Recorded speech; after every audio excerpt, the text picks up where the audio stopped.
Good morning. Today is May 4th, it's 9 a.m. I'd like to call the Augsburg Bridge and Port Authority Board meeting to order. In light of running meetings and things, I was going across to, you go on the internet and there's, how to run effective meetings and do this and, have a timekeeper and do things, whatever, and say, how do you make your meetings more flavorful? And they said, well, start your meeting off with something positive. Have your staff people, whatever, or your board members, whatever, say a positive thing about something you've experienced, whatever. So I said, well, I don't know if I could go around the room and ask everybody to give a positive story, but I would say if I ever did something like that, which I may start today, I would say I want to pick somebody that gives me something positive about. And so what we're going to do is we're going to point fingers at the person we want to give us their positive thing. so made a mistake. They say never point your finger, but some people could not resist. I can feel your.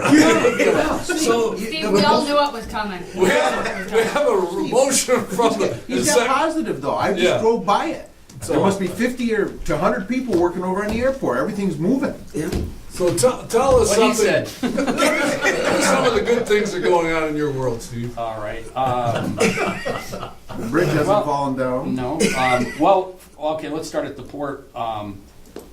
Having OMLC there with the urea and the potash, the growing pains that I expected from just getting all the trucks in order and getting things going and getting them across the bridge never materialized. It was almost seamless. So I'm really pleased with how it's almost just like all you did was replace the road salt with urea and potash.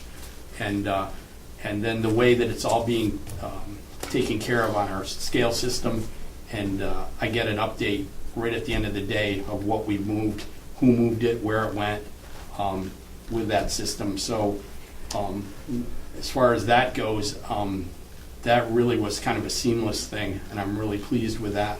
Out at the airport, kind of what Frank said, everything's rolling right along.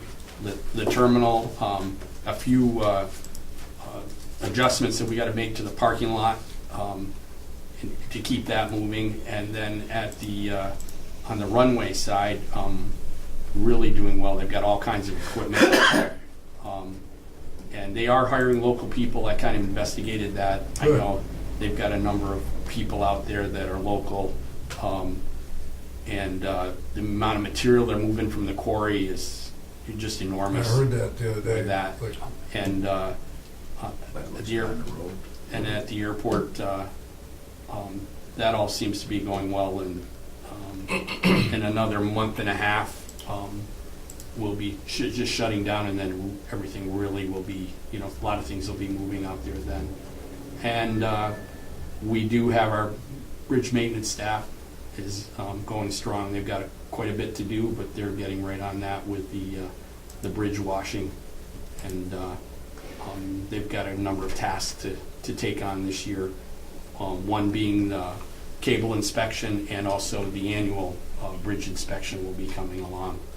And we did spend a day last week with Clarkson, and we worked at basically so that everybody understands, and it'll work for the board too, that we numbered everything so that very detailed, so that we can tie that in with our model, and we all know what we're talking about right down to the last piece of steel. You can locate it from the way we set up the numbering.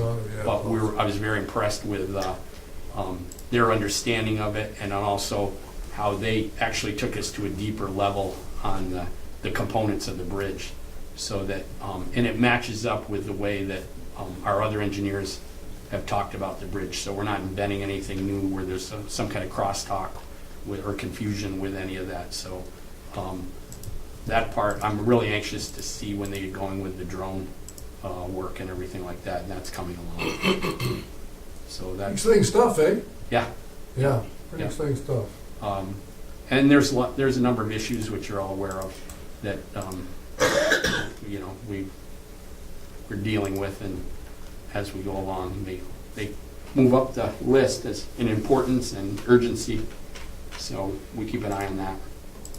Now, the question is, everybody pointing their finger at you, all right, so now the next meeting what I do is, you get to point a finger at somebody, so now they will point back at you again. Was that, okay. But I'm gonna tell you, that was awesome what you just said. I mean, that covered a lot of different things that we kind of forget, you know, what you live and what you experience on a daily basis, okay, you've been here, you know, way you do business. That is excitement, and there are different ways to do business, and, you know, and it's, things you're doing are coming Yeah, together. and it's, I mean, in a way, if you pointed at anybody here too, a lot of those things that I said would be something they'd probably talk about too. Everybody's involved in Oh, a absolutely. number of that, so. Thank you. Yep. Amen. Okay, letters of communication? Letters and communication to the board, no letters this month, just strictly news articles and things that you've seen. Any questions there, let us know. Okay. Now, I think there is a communication this morning. Mr. Morrow is giving a presentation to, Well, it's not a communication, but we will be doing a press release hopefully later today. Fred is doing a presentation of the port and the seaway to, I think it's 6th or 7th graders at Governor School. Nice. About 100 of them, I believe. That's great. Speaking of communications, I heard you know, I don't know if it's great press or not press. We don't usually get a lot, you know, as we don't see anybody here today. But, you know, hopefully that'll get better. But on the radio, I was just coming here, they were talking about our audit and the state saying that we should increase our fees on the bridge. So at least there's some something is happening, at least, you know, so. There's, Yeah. to piggyback on that, there's a big article in North Country now with pictures of the bridge on it, with all I the saw that. Yes. stuff in there, so. Yeah, there should also be one coming up on the airport with the drone shots as well from the airport. So some pretty neat shots. I mean, it's because we know, I mean, as Steve's touching on, we all know what's going on. And I know it's been a challenge for us to get that word out to everybody else. But we just got to keep beating that drum so people know what we're doing is not just benefiting Ogdensburg, it's benefiting for, you know, the whole North Country and New York State as a whole. So we need to, you know, keep trying to get our message out there. Definitely. You can, you got units you can pass thank on, you for your comments. and you can restrict it by your operating agreement. We have no presentations. Okay, I guess we'll go into bridge traffic report. Well, Fred's not here, but good thing there's only 1 month that I have to talk about, I guess. Yeah. Down, not as bad as the change last year, obviously, and I believe, I didn't look at the budget this morning like I wanted to, but I believe that was taken into account when we worked on the budget this year. So it is down a couple thousand vehicles from last year, but I think that's within the budgeted amount. Mhm.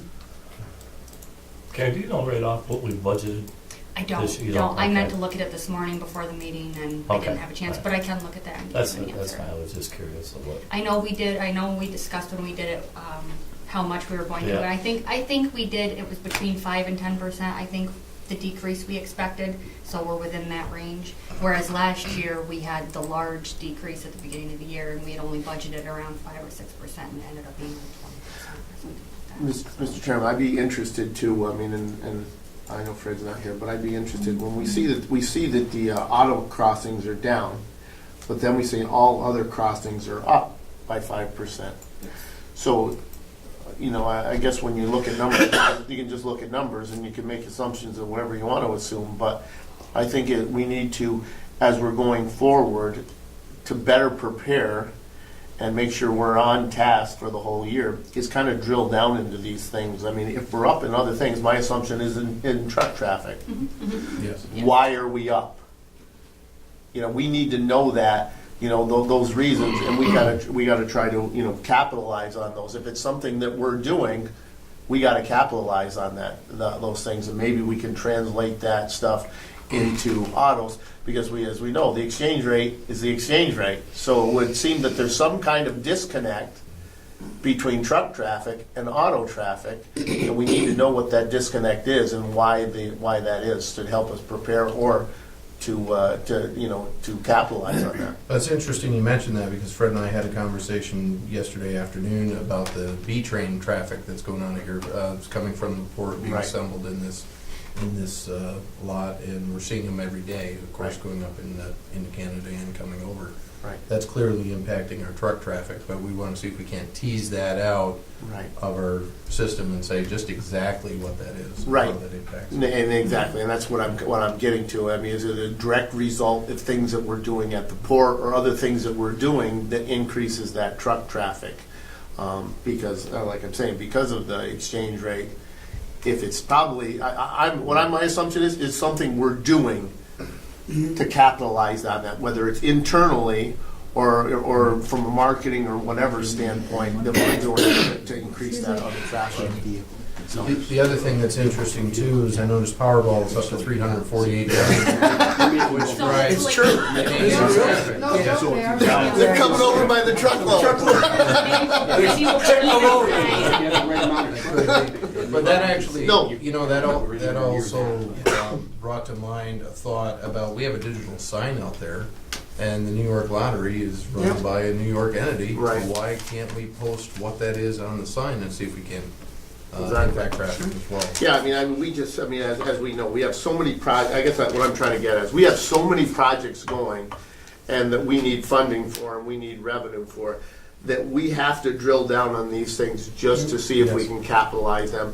And on the same vein is if we're down 6% in car traffic, we have to try to close that gap so we're not running that, because I don't know when the exchange rate is going to change. My thinking is, your summers and people are traveling, so we have to capitalize on that stuff while we can. And there's construction right now on 81 coming off Yeah. right there at the bridge in the bay too. So like Right. you said, it's easier, quicker here. Right. So Let's break that down. We'll take that as a special item and break that down for the next meeting. and Yeah, I do mean, I would do be a interested detailed to- look at the bridge. if that I would, was- yeah, just for, maybe, Yeah. because, hey, to be honest with you, I'd love to give everybody a pat on the back and say, hey, this the things that we're doing that are keeping that, that other vehicles up. So let's give people a pat on the back and let's capitalize on that. The other thing is comparing the revenues. Yeah. Since you do make more, see if the loss of car traffic, revenue lost Right. compared to the revenue gain on the truck side, see how we come out. And overall, our budget's based on a whole figure, not just a part figure. Exactly. Just interesting, I was in Buffalo this weekend, there was a small article in the Buffalo News concerning the traffic coming back and forth from the Canadian side. I don't know if the marketing department, we've ever got involved in that, but their marketing department was trying to come up with gimmicks to increase the Canadian car traffic coming into the Buffalo area. I mean, there's a constant, but I mean, they're down too. Yeah. But they were doing different stuff to try to get more cars coming across there. Have we ever thought about doing something? We're doing advertising, local radio station that reaches over there, and we're doing advertising in a Canadian supplement, the Watertown Time does. So that may be helping. And then we're doing advertising on this local station as well that starts this month. one thought that I had, I think we talked about it maybe last time, is maybe even reaching out to the local businesses Mhm. here Yeah. to try to give an incentive to bring them over. Yeah. I don't know, maybe the restaurants that offer Canadian money at par. It'd be worth a some- try. It's worth a It'd be try. nice if you could print on the back of the receipts from the toll booth, 10% discount here or 5% discount here. Well, we could probably do that if we had 5 or 6 businesses, even if you Yeah. made up a flyer Yeah, and handed that flyer with them exactly. when they hand the bridge, your ticket or We whatever. were doing that with Duty Free Americas, and they said it didn't have much impact, but it may with local businesses. Sure. Yeah. But I could talk to the chamber about that. I guess, John, when I mean, when you say that we're, Dougie's talking about Buffalo, when you're saying you're doing advertising, I mean, like specifically what are doing? Well, we're just saying here, I mean, I'm saying when you're saying you're doing advertising, It's promoting the local businesses, not specifically, because we can't really do that, but it's promoting, use the bridge or. In generality for Yeah. local businesses. Try to take advantage of the exchange rate, okay. do Yeah. things that you Yeah, might that's not what have I'm- access okay. to Okay. locally, that, whether it's museums, professional sports, different opportunities that might be, over around the Ottawa or Ontario region that aren't here in Ogdensburg, and, vice versa, trying to, always encourage tourism back to our. But the advertising should go both ways. Yeah. Encouraging Yeah. the people from here to go to Canada. What's going on in Ottawa? I mean, you guys know about hockey and all that stuff, but there's other things going on. I'll give an example. Detroit Windsor, for example, maintains a market basket of goods and services, and they update those prices regularly, trying to stimulate travel on that basis. Right. So, this month you get a deal here in this country for this item, and next month, in the other country. So, Well, I was having breakfast yesterday morning, or the day before yesterday, and they were talking out to Don King, and they were talking about a group of guys that Little Italy's going to try to open up on a dry run this weekend. Well, there's a perfect example of a business that probably 75% of their business was Canadian people. So, and this guy, he hasn't even advertised over there. So I was just thinking, I'm saying, okay, as an example, say if our marketing department, if we're connected with a lot of the businesses and, go in a situation like that and say, hey, listen, can we help you? And, what would you give away or whatever? But it's just a different perspective on marketing, because, like, I know he does a ton of Canadian business. Well, He But- uses our bridge passes too as an Yeah. incentive for people Yeah, to come back. so it's, And there's several businesses that do yeah. that. So, I mean, and we're all thinking of kicking around different ideas of what we can do just to generate, I don't know what we can do as an authority. For example, I'll take stuff that I do. USA Hockey is going to be playing an exhibition game in Ottawa for the World Cup in September. Have we ever thought about, hey, getting a hold of the Ottawa Senators and saying, hey, is there anything that we can do? Because it's going to be hard for people to get tickets anyways. Hey, can we get with your marketing department, or is there anything we can do if we'll help you get rid of some tickets? Can we have $10 a ticket, or can we just, I don't know what we can or can't do, but that standpoint to get people in the thought process and establish a relationship, as we're saying, with the dollar, just getting people going back and forth. Just simple things like that, just talking to different, businesses and things like that. Because there's a lot of people that like hockey. Oh, yeah. And whether it's the Senators or whether it's USA Hockey or whatever, to entice them to go across, just use our bridge. So, Well, like you said, I guess on that note, I'd like to ask marketing, put together some proposals, and then we'll go from there. yeah, we See just, what we can do. and I don't want to monopolize it, but keep harping on this stuff, but just because we're so, I guess being the chair of the finance committee, I know, I look at it a lot, just being so financially, our constraints, and we need money to be able to do things to benefit our community. So you can't cut your way to prosperity. You can't do that. We're at bare bones here with what we're doing. We're not spending money that we don't have, but we have to generate more revenue. see, like you just made me think. I was thinking more like the commercial businesses and things, but you just made me think it doesn't have to be. Correct. Like, look at Riverfest. If we hooked up with Brockville, that's like a 2-week event, and Yeah. it's amazing how many people. But just to really push it, their Christmas parade. Even if we did like a reciprocal Right. with our Christmas parades, they have huge. I always go to the Canadian ones, but so there's so many social events and things. That There's they- so many things across there that It's true.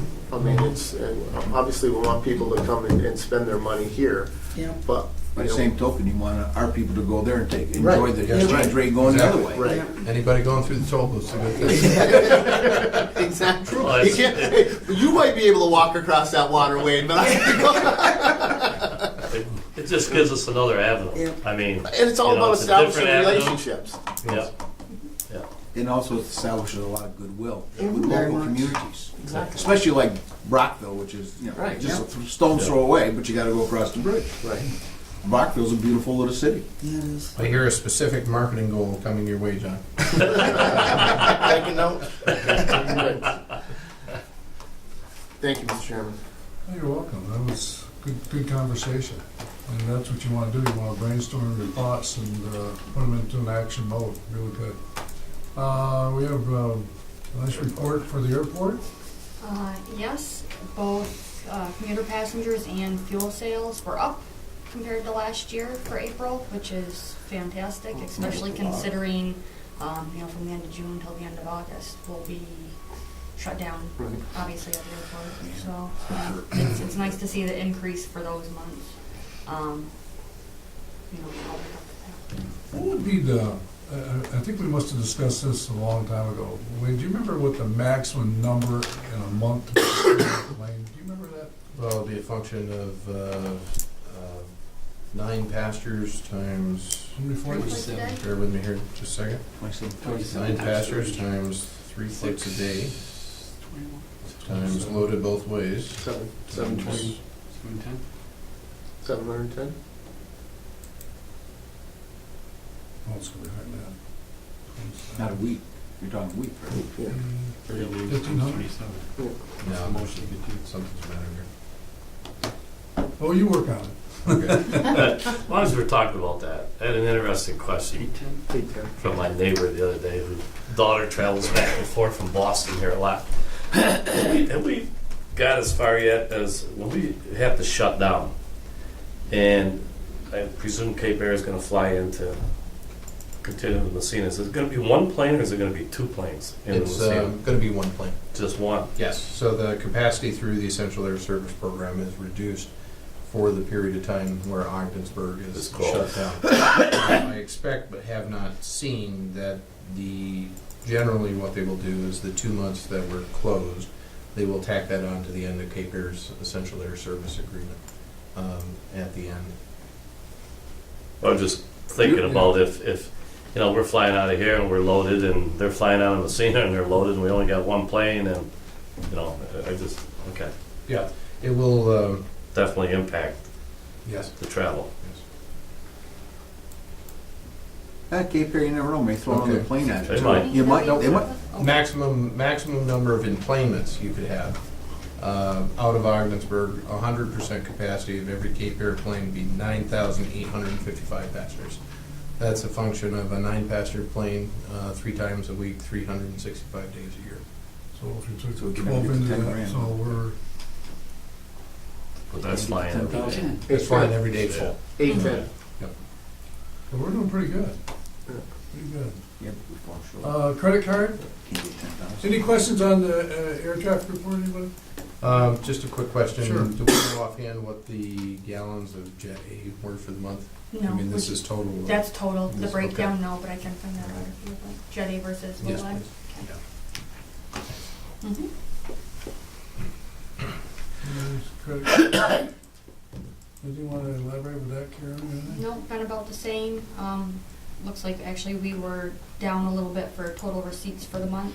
I'm guessing there was a few smaller ones compared to normal since the fee percentage-wise is a little higher, but the fee, you know, has been right about the same, right around 4%.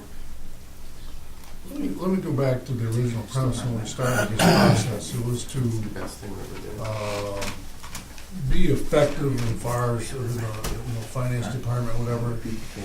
Has this been a savings in a way? Okay. I mean, so it is doing what we asked it to do. I mean, since we started almost 2 years ago, I don't think we've had to send out, I'm not exaggerating, I don't think we have sent out a dozen of the, So eliminate. where you're looking for the Yeah. 275 and you're spending Yeah. $10 So on it. eliminate the headache I business mean, for that. no, Yeah. yeah, Tremendous absolutely. back office Okay. savings. Yeah. Awesome. Just to go back to the bridge traffic report real quick, I was just noticing the truck tending them up here and going across. Do we keep track at all of how many trucks are coming out of the port hauling that stuff, Steve or Wade? What's that? Do we know how many Yeah. trucks are? Yeah. That was when I was talking, when I was pointed Yeah, out. that's a beach. Yeah, I know you said something, but Well, we do have a keep- report, and you really can almost break it down by truck company. Okay, So- I'm just curious. So for each day, you know, we can count them up, so it might be maybe we took 14 loads out of there. Yeah. You could break it up into 3 truck companies, Yeah. 1 or Yeah. whoever. You really have a good picture of what went on there during the day. Well, that's what I was curious. Yeah. When we get done or at our next meeting, if we could just get an Yeah. idea of how many extra trucks, you know. Yeah, This product with is- this one, is because it's a helpful. one-off project, Yep. it really would show So, what an good. impact. Otherwise, if you didn't have it, you wouldn't have those numbers. Yeah. Well, we also know whether they go U.S. or Canada, so we could break that down too. Okay. And we'll do a detailed bridge review, we'll put it under presentations. Yeah, I was just curious. I just saw that and I said, I wonder how many extra trucks that is for us. gotta be a lot, Yeah. because it's constantly. Yeah, yeah, you see it here all the time. How is that business gonna move forward? Are we I gonna think, be consistent like we talked about? yeah, I think the loadout, we'll see how all combined and how the client feels about the whole project. And that'll be an indication of, I think you'd see something this year, maybe a couple vessels if it's viable. But the transportation was a big part of it too, and seeing how that goes. Well, I think, I don't want to say credit Wade and, whoever's involved in that process. It was pretty ingenious, I think, to come across and how you want to move, across our bridge and use the short system of the road and have the permitting process to do that. To me, it's been a tremendous asset in a business mind to say this is something different that we didn't think of. And so, there's a lot to be said. What a smart move. It's really been a team effort in that regard. Yeah. There is one other battle that we've won, I guess, to make a long story short, but it's going to cost us. You can run these trucks directly into and out of the port through the DOT permitting process. They have indicated they will grant the exception, but it's $1,000 fee per truck that goes in there, and then $20 per trailer. So to get this started, we may have to pick up the initial fee and then work for legislative change to get that exempted. So for right now, they're using our parking lot out here and assembling the vehicle here. Okay. So if I understand that, does that mean each load or truck number 413 So on a has a trac- permit for $1,000? on a tractor-trailer combination, the tractor, individual tractor has $1,000 per Okay. tractor. Okay. Fee associated with it, and $20 per trailer that comes in. So they're different trailers all the time. So that, So the that trip, tractor's one thing. Yes. No, but- They permit them separately. Okay, But so. that $1,000 fee, is that a daily fee? Is that No. a one-time fee? Annual. That was my question. Annual. Yeah. Well, just, Yeah. Well, Now, if it was daily, we'd be out of business in about a week. Well, that's what. That gets pretty steep pretty quick if you're a carrier and you have 14 trucks in your fleet that want Yeah. to come to Ogdensburg. But if we get, the business continues, then that's all spread out through the whole year, and it really, then it doesn't stand out as much. Stand out. Okay. Interesting. I guess we're down to marketing. Yep, we have 2 new tenants this week, or this month rather, ACO and R&N Design, so it's an extra 11,000 square feet rented. We've got 3 prospects that are near for leases in the next couple months. We're 100% occupied at the airport, 76% at Commerce Park, 94% here in this building, and 50% at the port. And we also have a couple lined up in the fall as well that are saying September, October timeframe. So. Are they solid leads, John? Yeah, to the point where we're getting down to actual contract negotiation discussions. One has gotten an offer from the state of New York, which they've been waiting for as an incentive for the project, which they're very pleased with. And yeah, the others are being reviewed. One's being reviewed by legal down in Albany with OGS. So yeah, they're good, solid prospects. Is that for building, what building? 1 and 11. 1 and 11.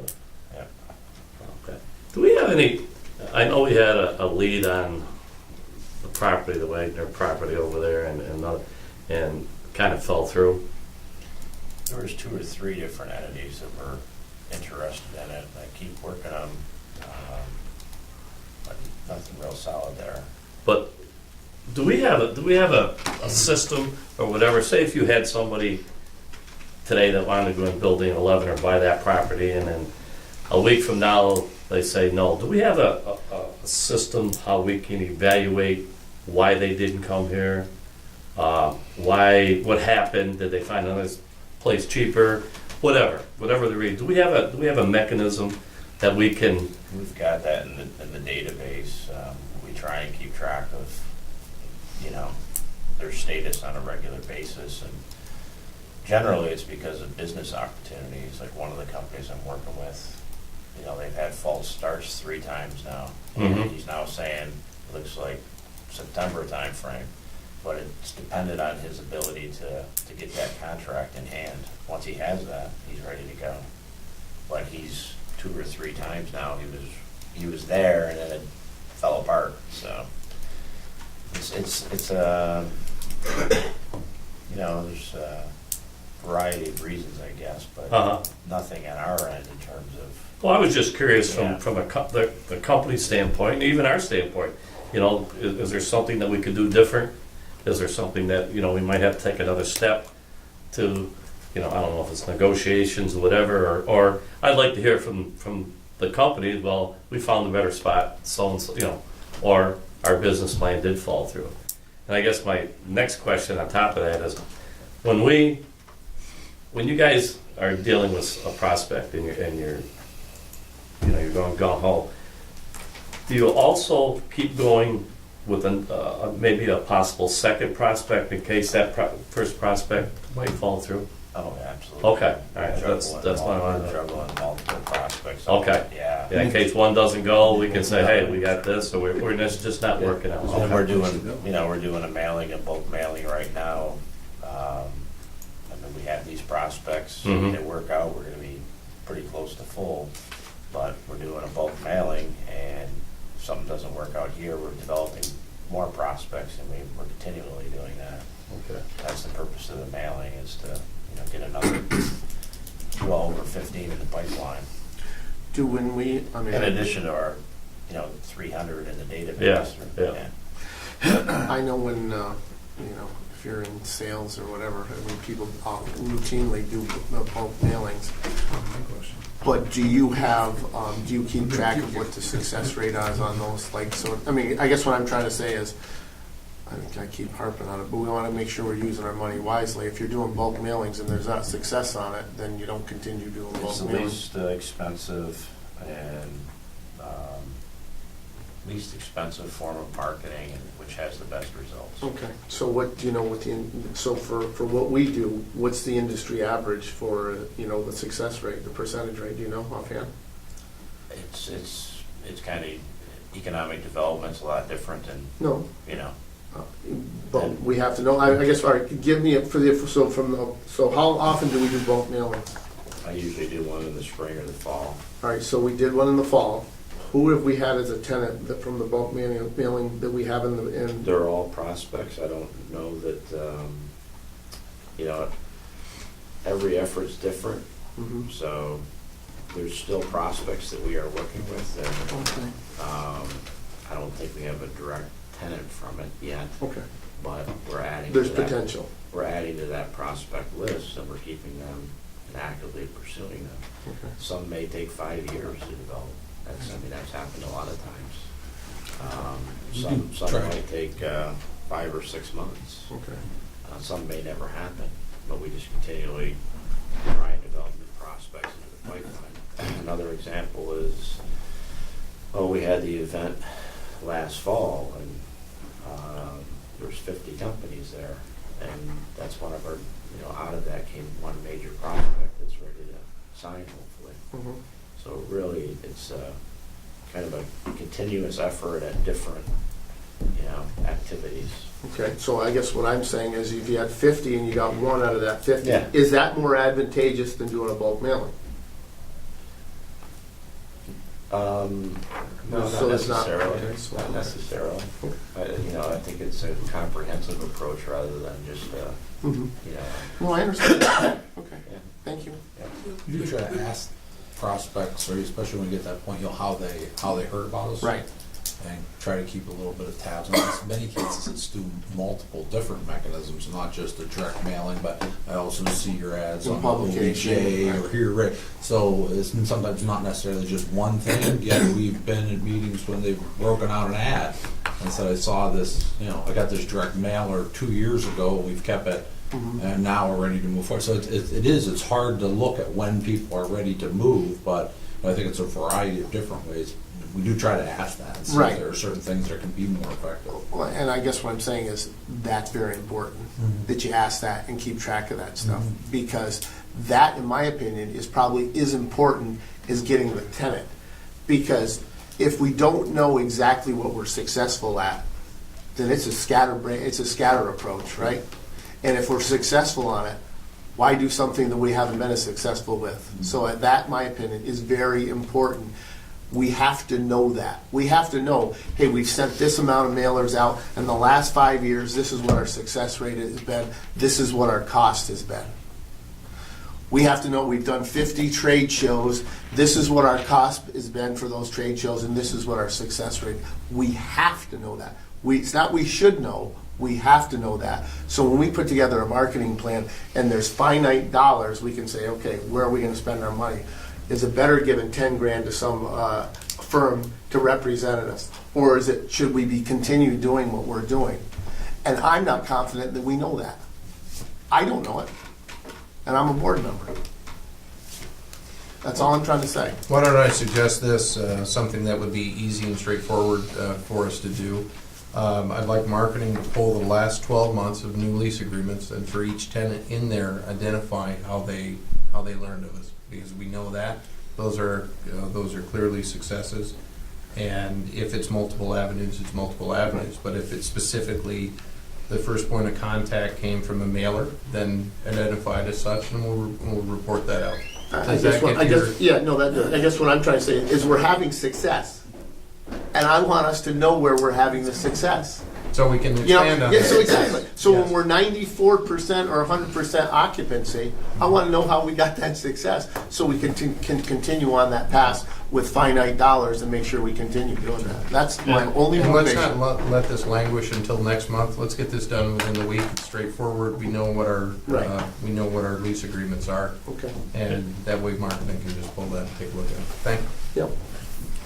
I listen to the dialogue, and it's all suggestive, it may come down as criticism, whatever, but it It's not. it really isn't. No, I'm not making it as a criticism. No, here's my point.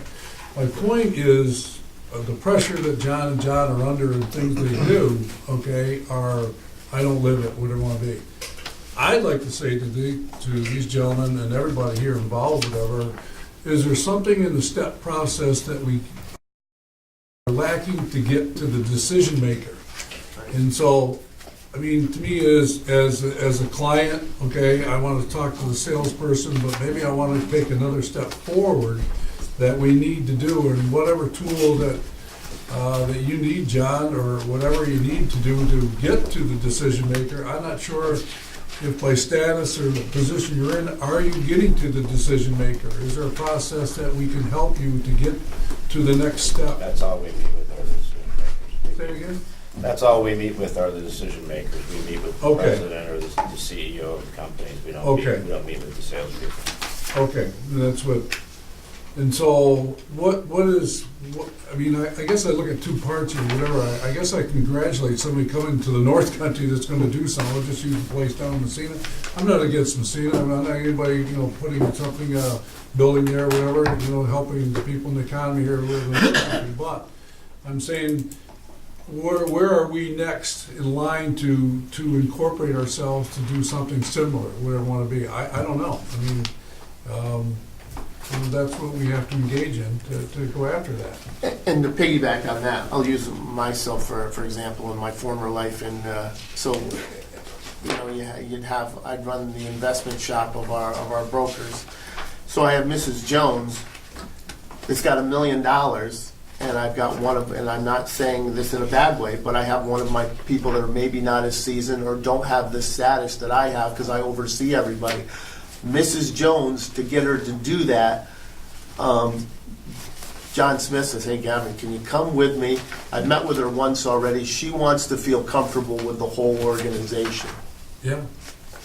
So a number of times they would take me to try to enhance their abilities to sell the organization. So I think, Mr. Chairman, and I know probably you're receptive to that, if it ever gets to a situation where, they're teetering on it, my suggestion is take you, Mr. Chairman, or Wade, to try to, for lack of a better word, make that sale. Well, John has used me. Oh, okay. John has used me, you know, to a couple of type of situations, whatever, and obviously I appreciate what you just said. I mean, my services are not totally in that capacity, but I'm willing to, whatever it is to do to, I mean, sometimes it comes down to a comfort level. I mean, just being able to see the person. Okay, that's the person, that's the chairman of the board. So he must think enough of my business for him to take time to meet with me, and that I'm the president of XYZ company and vice versa. You know, 4 years ago, excuse me, 4 years ago, I used to advertise a lot, but I did exactly what you had said, and I started to ask each client, how did you hear about me? It's amazing what I thought was effective wasn't, and the things that I didn't put a lot of emphasis on, that I'd advertise if they came to me, was where I was getting an amazing, amount of people. So it is, Yeah, a lot of it's word of mouth too. Yeah, very much, exactly. exactly. We're up in Ottawa tomorrow Yep. at a high-tech event, and it's just a matter of pressing the flesh and meeting people. Right. And, Yep. No, thank you. thank you. Okay, back to the- I promise, Mr. Chairman, I'll shut up too. He's rubbing off on me. You know, And you were thinking it, Doug. No. We'll do it, gavel. You're out of order. Sergeant of the Arms reports it. No, I love open dialogue, it's awesome. And it's like, everybody wants to pitch in and help the best we can. And keep working hard, John, appreciate it. Yes, and it's nice to see that we had some new tenants Yes, it Yeah, is. it's in good. there this time, and Yeah. it's a help, and I think, just quickly, John is,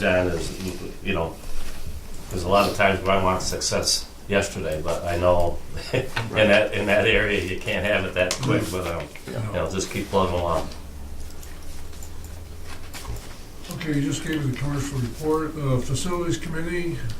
Facilities committee met yesterday. There will be some resolutions coming before the board at this meeting, and, yes, they're all there, right, Wade? Yes, We're all- they're all yep. there under. So they'll be before the board at this meeting. Okay, schedule, Back up. Unfinished business for the Unfinished marine business. terminal. oh, I jumped over that, I'm sorry, thank you. Okay, appointment of Corporation Marine Terminal Engineering Services. As you're aware, the reference checks came back outstanding on the sub-consultant on this.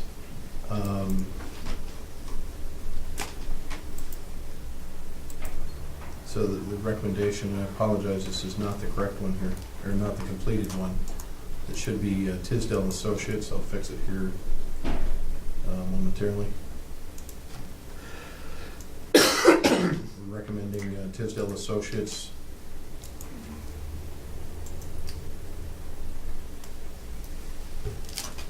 I figured out why that happens. I have the updated one on my computer. If I don't save it and shut it, It's it no picks up problem. the wrong I'll one. fix it right here. Just takes a minute. That's the nice thing about what you do here. Electronically, it's like, "Whoop." Easy to fix. There we go. Teacher, run down there and duck that over.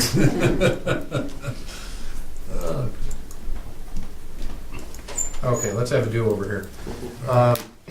For the Marine Terminal Engineering Services, we submitted a request for qualifications, received numerous responses, had a special board meeting interviewing the top three in executive session. A discussion was made, it was had, it was asked that references be checked on various firms. The references were checked, came back outstanding, and as a result, we're recommending Tisdale Associates. We commenced with Tisdale Associates to provide marine terminal engineering services for the Ogdensburg Bridge and Port Authority.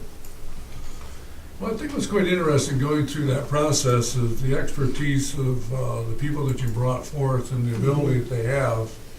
And, obviously, WMWB certification, local people have the talent and ability. We came upon the recommendations of what we have. And I guess, Steve, it comes down to you know, what your comfort level is, what you fully understand, that's your expertise area, not mine, that tell us we're doing, this is what makes sense for us. Yeah, Please do. I'm very comfortable with your decision, you know, our decision on that. You know, just like I think I said when we first were talking, a little distance from the decision, kick around a couple things, and you know, the more I thought about it, it was very close. They were very talented, but you know, I don't have any reservations about the choice. Okay. Good question, Mr. Chairman. I mean, who actually made the calls and the reference checks?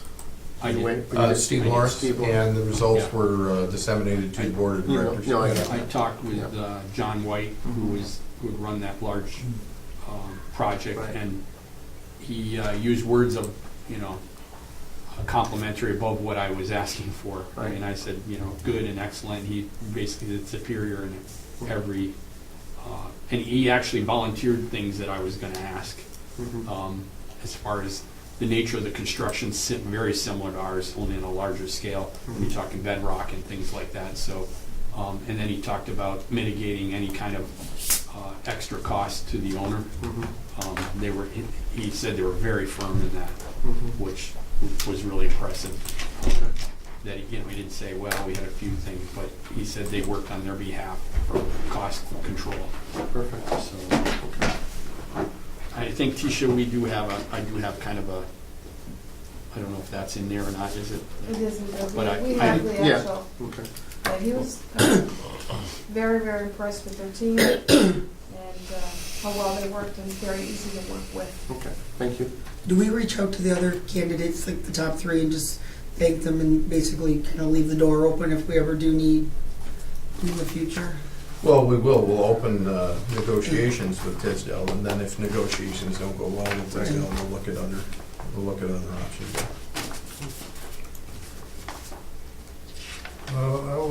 I'll move this. I'll second. Any further question, comments?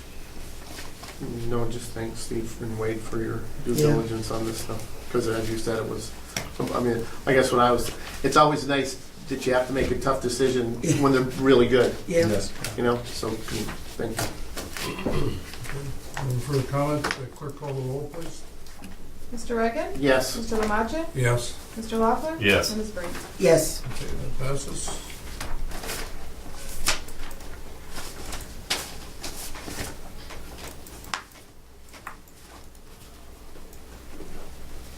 And now we're into upcoming board meetings, June 1st. I will be absent. I can be on vacation.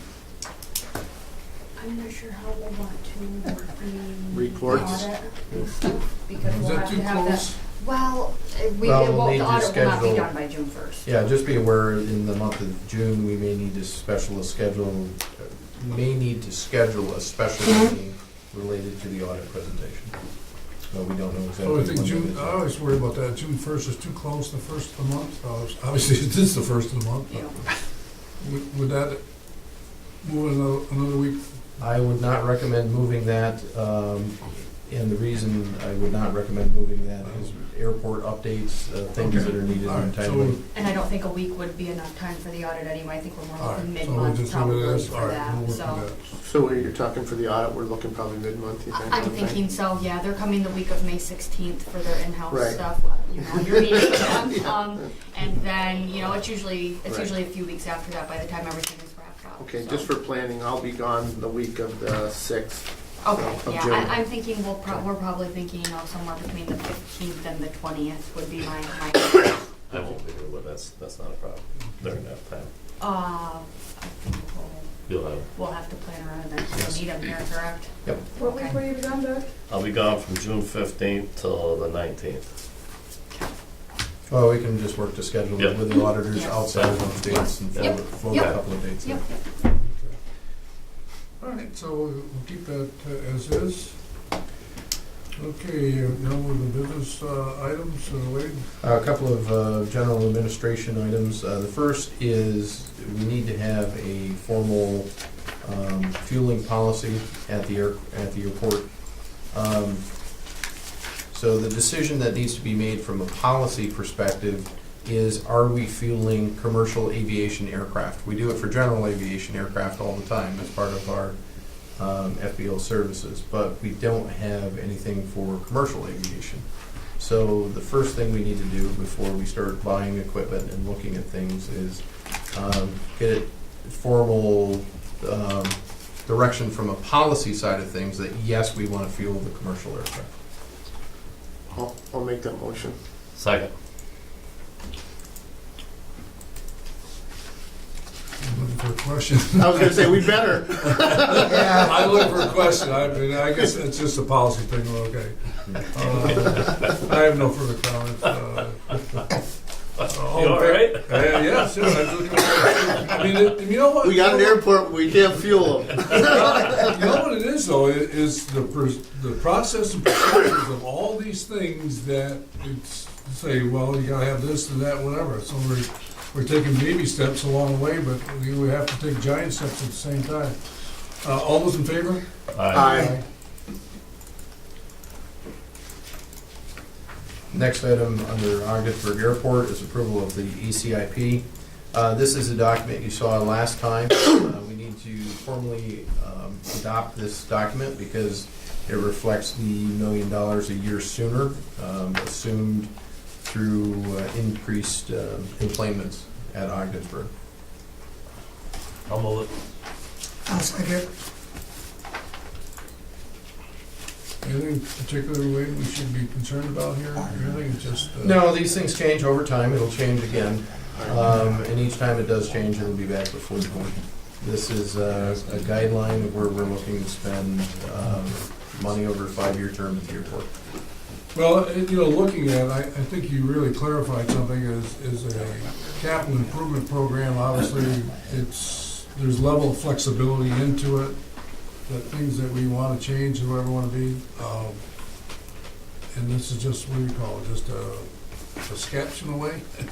This is a It's not- snapshot of how things stand today. It's different than what it was yesterday, and it'll be different from what it is next And year. so, we're able to, to me, as I look at things that are happening, and all of a sudden, fuel tank, and this is happening, and all those type of things, and clarification, what falls in those categories is, we need to know a little bit more precisely as we move forward. So, all right, roll call vote on this, please. Mr. Lamacha? Yes, Mr. Walker? Yes. Ms. Breen? Yes. Mr. Reagan? Yes. thank you. Next item up is agenda is C1. This is approval of an industrial building lease with Public House Limited, DBA Bar None Designs, at the rate and the terms you see before you. This is for 1,000 square feet, your first industrial building, and the term is May 1st through April 30th, 2017. I'll move that. I'll second. Guys, what do they do? It's barn. What is their design? Actually he designs bars. I Okay. mean, it's generally Irish bars. Okay. He's done a lot of work in the Boston area. He's kind of doing more projects in Florida now, and is trying to look at branching off into some hotel lobby type of design work. And So is he from this area? is he from? He's From Ottawa, Is it? it's Oh, okay. probably a 3-year-old prospect that we developed through Mammoth, Nice. so there's. Nice. there's- There's point, great. Great, thanks. Now, I see on here, Irish bar. John Morrison, this is yours. You're the one that put this together? Yes, I've been working with David for a while. Okay, awesome, awesome. Thank you for that.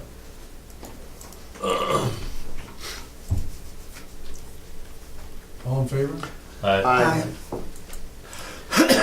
Next item is agenda item C2. This is approval of an industrial building lease with ACCO. This is for a short-term lease, May 1st, 2016 through July 31st, 2016. 10,000 square feet at the rate you see before you. What do you have down below, 40,000 square feet? Before, down to 40? Yeah, that was when they did their consolidation Yeah. project for a short period of time, they needed overflow space. This is unrelated to it, it's their back to school they get a whole bunch of products in, and it's shipped out in a 3-month period. It's real quick and temporary. We're happy to facilitate it and help them out. Yeah, excellent, excellent. I'll move that. I'll second it.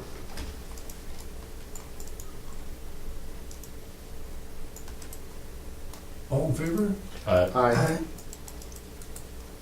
While we're in between there, Maxim, what has their process been over there and how their business is starting to evolve? Is there anything that we followed through yet with them over there? That's, the truck traffic's probably a result of both Maxim and ACO in addition to the fertilizer moving, because there's quite a few Maxim vehicles that are moving, so they're moving along. I don't know exactly how their sales are right now, but I understand there's quite a few trucks being weighed down at the port. They use our scales down there.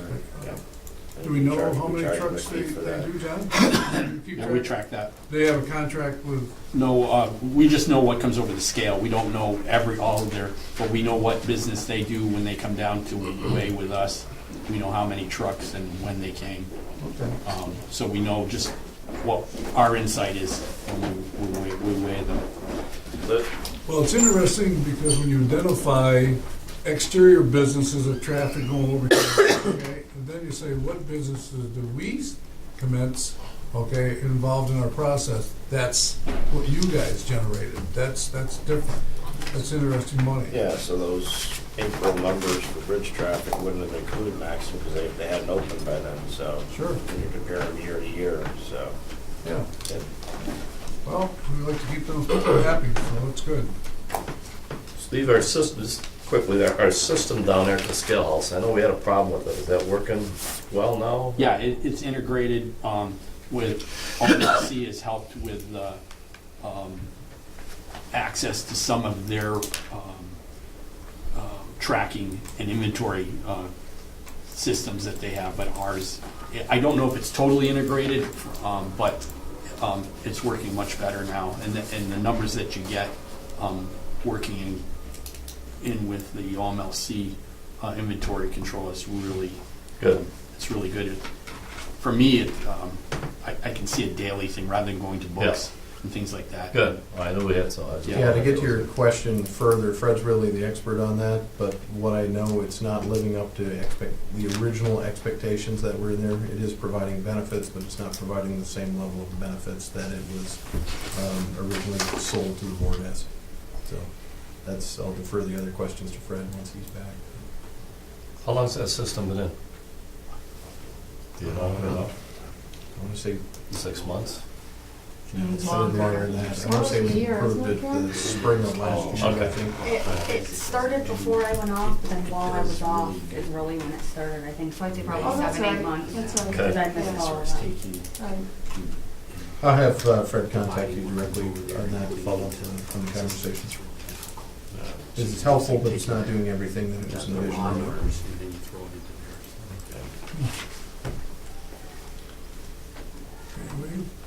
All right, we all set to move into D1? We are. Okay, let me just preface this whole category, with the exception of the lawnmower, about why we need it.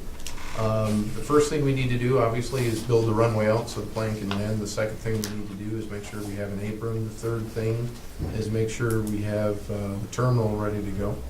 The fourth thing we need to do is we need to get the pasture screening in place and ready to go. And the fifth thing we need to do is we need to have supporting parts and pieces for fueling the plane and boarding pasture, so on and so forth. The item D1 is the first part that relates to the airport security plan. We have a very tight turnaround in the airport security plan. We have to go to, the airport security plan is similar to what we've discussed about the marine terminal security plan, whereas you need to specify what you do. You do what you say and then say what you do, and if you don't, you get a fine. Same type of thing. This is a negotiated process, though, with the TSA. We specify what we think we're going to do. They tell us what they think we should do. We negotiate that out. We get together a document. At the end of the day, it's in a 3-inch binder. That's what they agree to. That's what we agree to. And there are consequences if we don't live up to that. Given the very tight time frame, we reached out to a number of consultants. We found a consultant that was familiar to the low-cost carrier that specialized in updating airport security plans, that said, that has committed that they can update the airport security plan within the time frame we need, which is a very tight turnaround.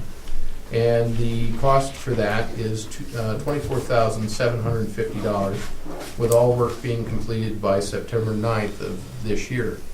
Again, very tight time frame. There is one catch to this. Should it stretch past September for any reason, the fee goes to $6,500 per month in addition to that. So these services are not, they are not inexpensive, but they are absolutely time critical to us. Once that document is processed, how long is it in effect? And is this something we have to renew? This is something that we continually update when things change. So, I mean, it's not, like the port plan has a lifespan of 5 years to it. If there were no changes or anything, it would last 5 years. This thing could last 5 weeks, it could last 5 years. It all depends on what changes in the security environment, and how we deal with it. Just like example, we had air cargo come in. Right. And so that would change the And dynamics. default, whatever regulations involving air cargo, and if we took that on, Mhm. we would have to, like Wade said, that would change our ASP. We'd have to have a whole section that, and every part of it would deal with the added air cargo thing. Changing the facilities itself, changing the terminal. Obviously. And then you get the TSA or DHS may decide some regulation comes out in 2 years that nobody's thought of. And then they put that out there, they give you so many days, and you've got to change maybe a couple chapters that deal with that to address whatever they're concerned about. Okay, so now that tells me there's a process, so next thing, there's next change comes in, who would write that document or fine tune it? Depending on the complexity, a lot of times it could be, I've done them before. And So our airport manager we hire? yeah, I would say that, and that, if something's a total, partial rewrite or something like that, you may Okay. need help there, but generally, and that's my issue, is there's so many things coming, even with the one we have there, and Tisha can vouch for it, where you've got to check security boards daily, monthly, weekly, and make sure, so when they come to review it, they'll might say, well, you missed this protocol that they put out, and you didn't address it, so then you're rewriting a certain section of it. So let me also qualify that answer. If it's something minor, we'll take care of it. If it's Right. something major, we have to have help with it. Sure. Now, the difference is we are changing classes of airports. So as a result, TSA cares a lot more tomorrow than what they did yesterday. Right. So what this means is these plans are going to be a lot more scrutinized in the future than what they are now. It's not impossible. I mean, I can't say for 100% certainty that this one-time thing won't be needed again in the future. Right, yeah. So I want to be absolutely crystal clear on that point.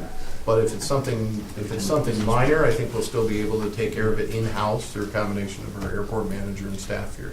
I would expect if we go where we want to go, we will be doing this again, Yeah. right? I'm going to say we better be. Exactly. Well, we You know, have to, yes. It's a good thing. But It's if a we good need thing. outside help, it probably wouldn't be the 24,000. I mean, we wouldn't have to do the whole thing, right? We just add. Right, yeah, Yeah. right Well, now, it depends on how much you're adding and what Yeah, you're that's doing. true. you're basically getting the outline and the You work map from your of base, yeah. where we're going now, and unless it's massive change, you should be able to work off of that in the future. Well, this is something, we're going through this, and I was kind of researching this a little bit, and this is a problem just happened just recently in Tampa. There was a software breach where somebody got into the username and password, whatever. So when you get into the system, what they found out was there is a secure part of who is on the no-fly list for terrorists, whatever it might be. And so all of a sudden, that breach. Now here we are. We think of little Ogdensburg, okay, whatever. This is a major situation Right. that we're in here. Was who's in charge of our airport computer system? And, you know, what does happen? What does happen with that computer and how it's used? And, SSI, yeah. yeah, and so I'm thinking, wow, this is way over the top again. I mean, so it can happen in Tampa, it definitely can happen, anywhere, you know? So, Exactly, you're only strong as your weakest point when Right. it comes to security. yeah. There is a quick programming note here, under the report section and also the resolution section. Very important disclosure here.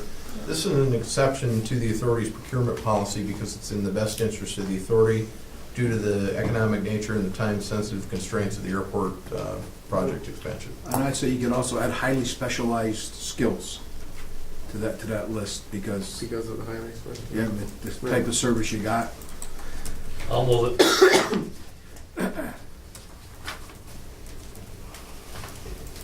I'll second it. Just one question I have, Mr. Chairman, Yes, sir. could you clarify that again for me? You mentioned something about the 6,500 per month, I've kind of lost me that there a little bit. If we don't complete it by September 9th, or if it goes longer, or, Yes, so I'll give you an example. One of the outcomes is we say we're going to do this, DSA says, no, you're going to do that. Negotiations drag on, we don't reach agreement, and it stretches into October, and then we don't have so we have the certified extra plan. 6,500 for October onto this 24th. Exactly. Okay. Anything past September 9th is a trigger date. Anything past September 9th is $6,500 a month. Okay. I guess my question is, should we have that in the resolution? No, you have the Yeah, contract. that's why I'm asking you. You have the contract in It's in resolution. the contract, It's okay, part of the contract. okay. The initial fee is $2,400, you're bound by your contract. Well, procedurally, probably not, because if it, let's say it's stretched to September 10th, if there's a $6,500 bill, Right. I've got to get approval from the board for that, so Right. it would be back here regardless. Okay, thank you.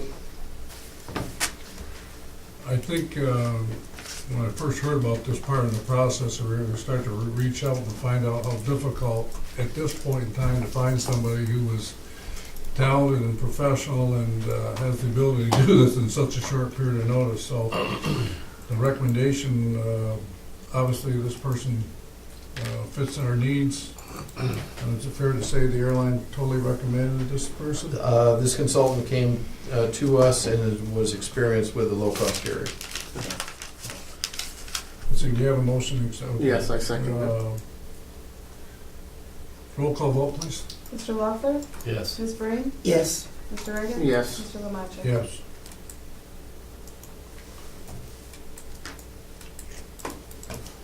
When's that person start? Tomorrow? Actually, Wellridge started first conference call with them was last week. Last week, so. October's coming. Yeah, Yeah, it is. so that tells you how important that process is. Thank you, Wade. Well, he is fast. Next.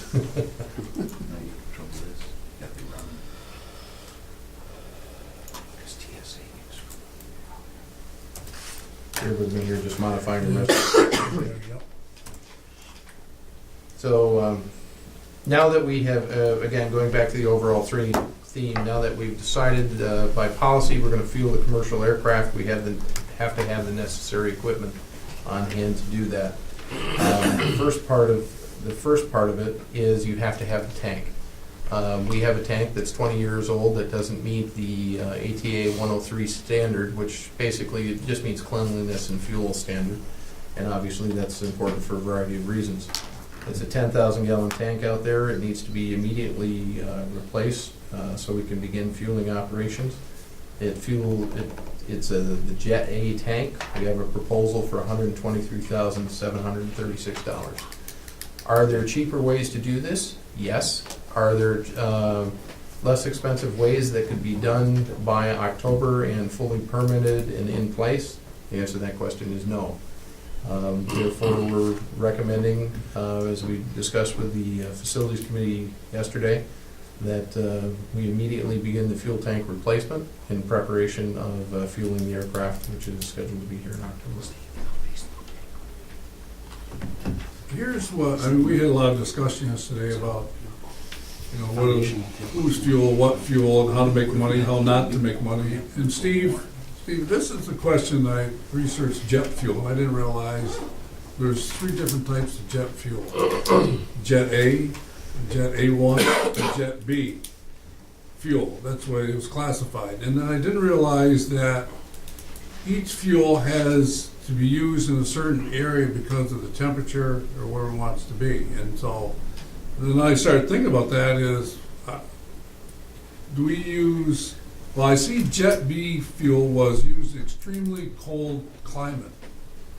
And then I'm saying, well, who decides that you're gonna use A1 or you're gonna use B? We only use A. That's all we're, Okay. you So, well, can't be, you you got- can't be you got- mixing that or, Huh? that tank's strictly Jet A. If you had B, Okay. or you'd have to have another So tank. now it leads me to Jet A was, it has a certain temperature range that it flows in its own way. What happens if it's extremely cold temperatures? Is that fuel, Well, I mean, think of where the plane goes. You- I know where it's going, but it's Yeah. landing, our fuel is being Yeah, stored no, at a it's certain Jet A. temperature. It's That's Jet what A. I'm That's, saying to you. that's all we're dealing with is Jet A. And that's Allegiant, or that's the low-cost carriers, All right. That's their decision. Yeah. They're requesting. All right, so, but I guess I'm Right, just I'm- saying, I'm yeah. not disagreeing with that. No, What I'm saying to you is, we have one tank that has jet fuel A in it, Mhm. okay, and it's 40 below zero. Have we ever had a problem with? Nobody fly, no, we haven't. never have. We haven't had that activity. Okay, but- so now we really don't know, that's an unknown, that the fuel that we have, Jet A fuel that we're gonna have, okay, what they say we can use. Obviously, there must be some climate in Minnesota or someplace they're flying that, whatever fuel they're using. I guess my discussion is there a need for a backup fuel at some point? No, I'm not, no, I haven't gone there because that's what they want. I don't, Yeah. we can't, I couldn't even deal with that right now, but Right. if, I'm not making any recommendations to them about what fuel they use. That's up to them. That's strictly. No, I'm not doing that. I'm not I know, doing, I know. I'm asking But about storage. I assume that they've What? thought like you have about all of that, and I'm relying on their due diligence and that Right. this is the fuel that they requested, and that's what we're gonna supply.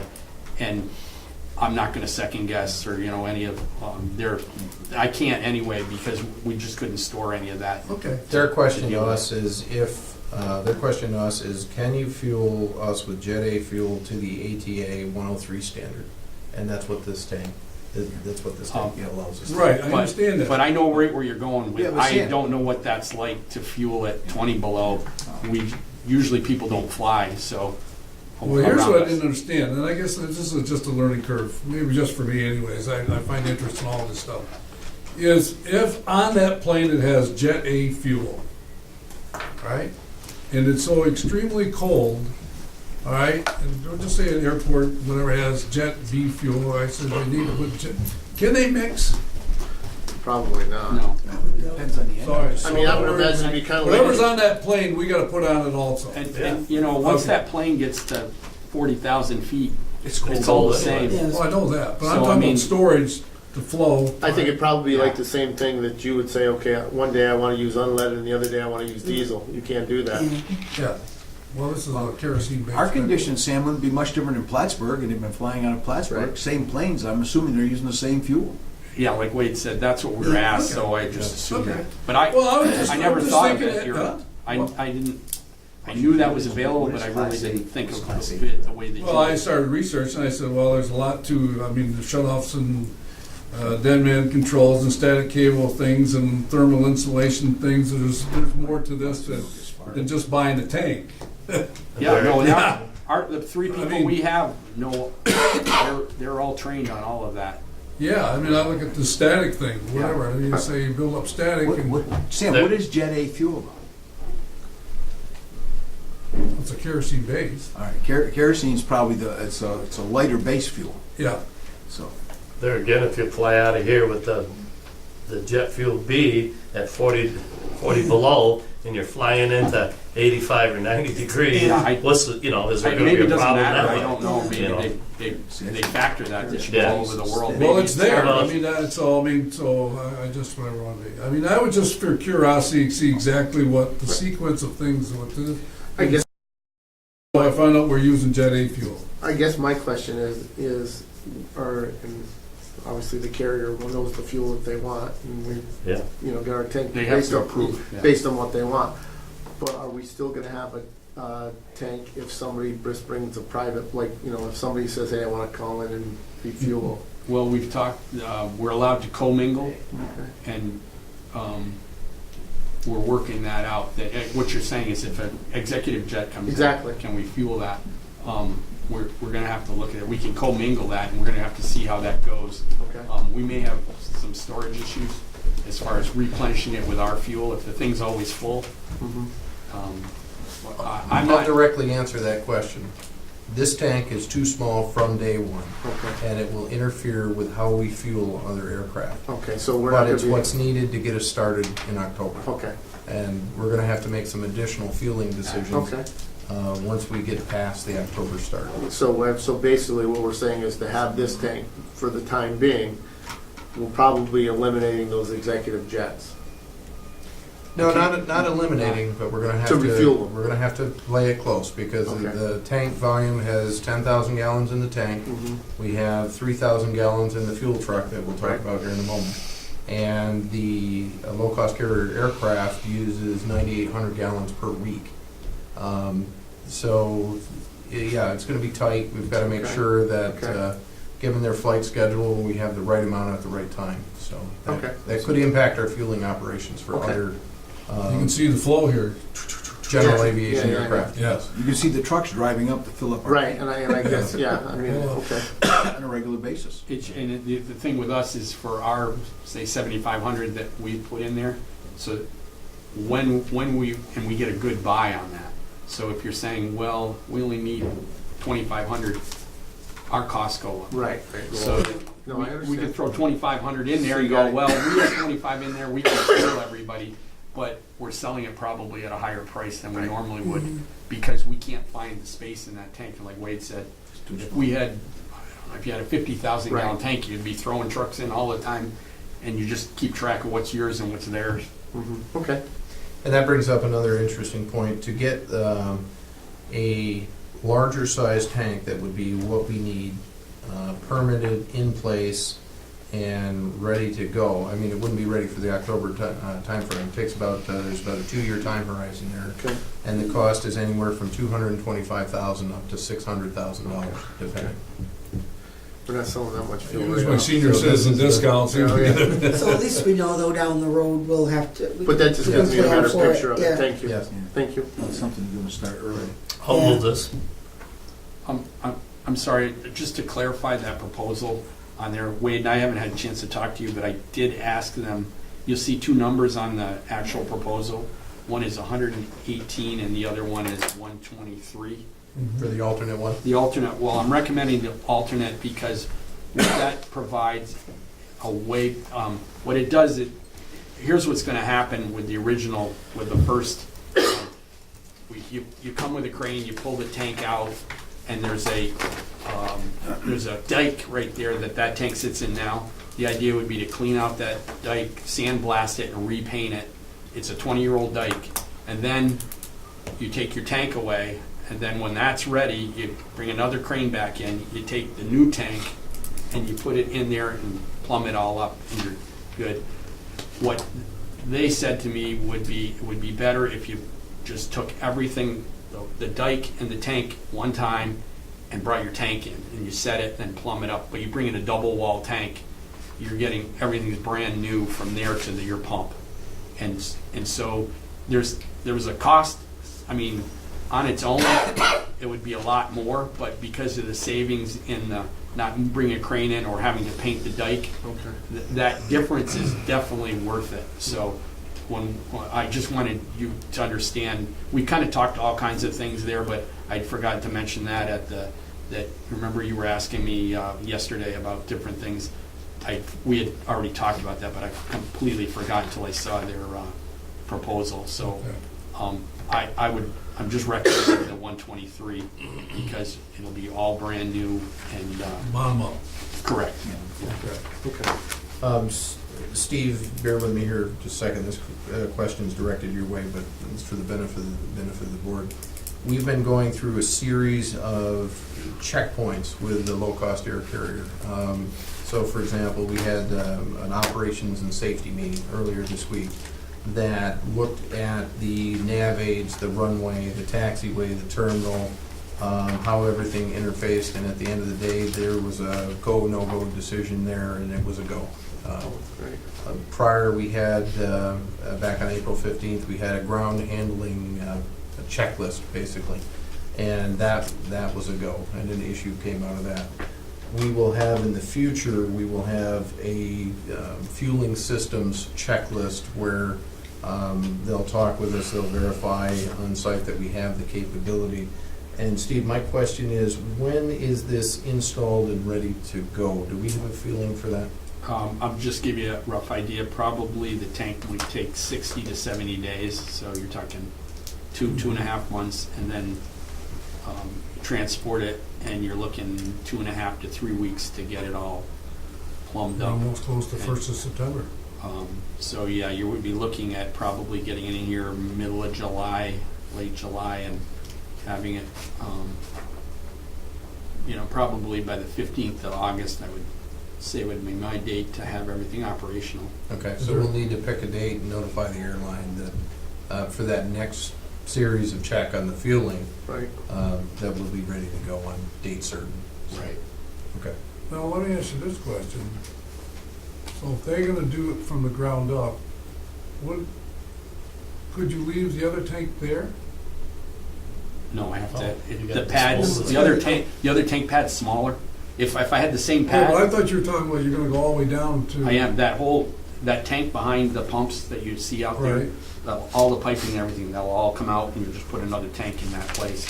The empty tank pad, there'd be, you couldn't have 2 tanks tied to one pump, and the other pad isn't strong enough to hold a 10,000 gallon tank.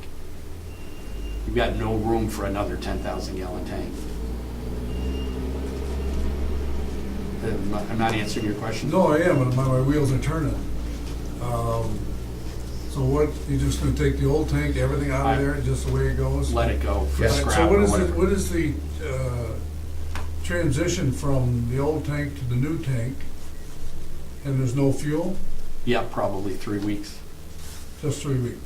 Yeah, I mean, they're not gonna come in. The other thing is we've gotta sell down what we have in the tank, because everything over 1,000 gallons, we get charged $1, what is it? $1.05 a gallon.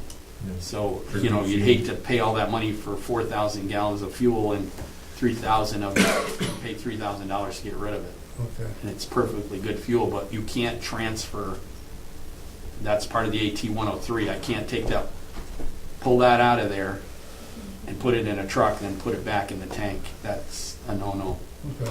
So obviously you're gonna have a sale if you have to. Right, well, we Right. made, Fire and sale. jets will be coming left and right, and That's why Steve's out there. No fire. discovering a whole new, No, that's oh, sorry, we're out, folks. You gotta go. Would you like me to check the oil too? Okay, the final question is, where is this money coming from? This would come from Capital? project development funds that we don't have. I mean, basically, that's where it comes from. Comes from the same pot of money for the airport expansion. And at the end of the day, this $123,000 will be wrapped up in the line of credit and will ultimately go over to whatever's bonded. Oh, okay, I got you. Okay. Roll call vote, please. Let's see. Ms. Green? Yes. Mr. Reagan? Yes. Mr. Lamaccia? Yes. Mr. Lockwood? Yes. Lot to this process. Did we get a second for that motion? We did not. I moved it. Oh, okay. I thought Gavin was. I thought- I'll second it. Okay, I thought- I'll second it. I had put you down. Thanks, Frank. We Save me, need Frank. the fuel, so I think any one of us would second. All right, now we're on to the truck.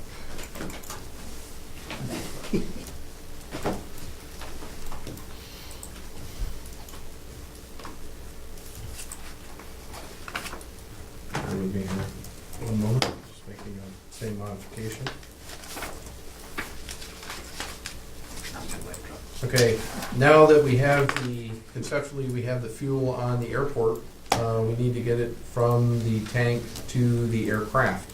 And to get it from the tank to the aircraft, the options are to purchase a $190,000 truck, or lease a truck for $1,800 a month.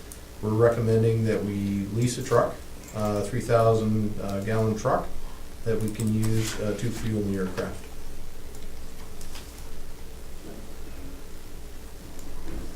This would be in good shape? No. Yeah, there's a couple, the reason we said $1,800, that's a pricing that we got recently, but I plan on shopping a few people Okay. for a better, if we Yeah, find a sure. better deal, but this is just giving you an idea of kind of where we fall back on. This truck would, this truck will take care of the local, Yeah, it'll service each flight. each flight, okay. Let me ask this process. If we had a tank in the ground where the plane gates, would that be, never mind the money, is that a possibility? I think anything's possible, but in-ground tanks are not recommended. Never get it permitted. Now, we're trying to get them all out of the ground now. So the major airports, the tanks are in the ground, They probably, once they're getting close to useful life, they probably are removing them and everything's above ground. Okay. Just because of the environmental issues with that are involved with Okay. that. I fly different airports, they tap it in, there it is, and there's no truck, and done, away it goes, it's done. Eventually, Sam, those will be coming out, and the only thing will be in the ground will be the piping. Because DEC Yeah. and EPA really frown on tanks. The life expectancy is much smaller than above ground, and they can control where the spill goes if it's above ground. Right. They got the containment walls. On this lease of the 1,800, are we thinking, obviously if we're gonna negotiate in contracts, we're thinking a time frame? Is there a time we're thinking about doing this, or is there an out that we have, or I guess that'll be all in the. Okay, I guess. What I'm saying is if you're gonna lease something for $1,800 a month, and we have a huge big windfall, and we're doing really great, and we think, hey, we're gonna, Yeah. I'm not saying, are we gonna enter, we're not gonna enter an agreement No. for 20 years, Right, that's correct. or for 10, I don't know. And I think they're set up where some airports just need help for maybe there's a certain time where they need added trucks and they might need them for 3. I don't know. You probably pay more if you say we're just going month to month, but you may say 6 months. We'll lower it. I don't know, a couple $100 or something. So as far as timing, this would definitely need to be on site before the other tank was decommissioned. Right? Because There's an I'm thinking idea, yeah. of our You could- checklist. Yeah, there you go. No, Yeah. good thinking. You could, Yeah. at least you'd have 3,000 in your tank and you'd Yeah. give good service for 3 Right, weeks. in the interim period, that way you wouldn't Right. have No, to good. forego the revenue. Well, that was my part. But, So yeah, let- well, then you're bringing, let's say in July we shut it down, that's 2 or 3 months that you're, It's true, but don't forget, we've got to No. prove to the low-cost carrier, we've got to get by that fueling Sure. checklist. So right, we're we've gonna got probably show bring that it in everything's September place. 1st anyway, yeah, good thinking. We have So actually- fuel now, right? we should have, Steve, 13,000 gallons. All full, yeah. Right, so the kid comes in, they fills the truck up, and he fills The the idea tank would, up. yeah, take it out of the tank So we before the didn't guy talk about comes that, in. that's it, Yeah. okay, so there's your little extra.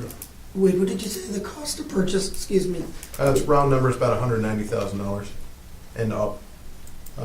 This is on the scale of large fuel trucks and small fuel Yeah. trucks, it's about the smallest one you can have. And how much does the plane take at one time? I mean, for one trip, we know. 28, Yeah, 2,800 gallons. Okay, so basically the the tank, fuel truck comes over, he fills it's it up. big enough and it can be fueled on a regular basis, so it's always ready to go. Exactly. And if you get lucky enough to get another carrier and you need to do 2 planes, Mhm. you can fill it up again, because you got your tank, and you're just gonna have a tractor trailer coming in on a regular basis. Yeah, we're just gonna be cycling that 10,000 gallon tank real quickly until we get something larger over there in the fuel farm. 2-year process to get a larger tank though, isn't that amazing? A lot of permitting involved with it. It's not the actual It's not the actual cost of the infrastructure that's the cost of the project, it's everything else that's associated with it. When we were in the ADO office, that's those boxes, all that red tape.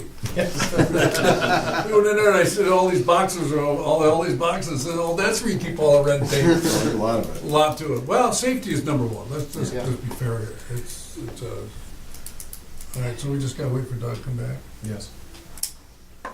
In the meantime, I could explain about D4 until Mr. Lawson returns, if you'd like.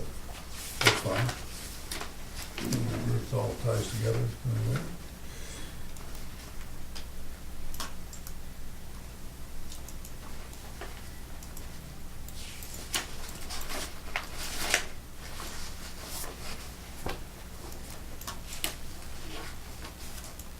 Bear with me here just a moment while I modify the agenda items with the disclaimer.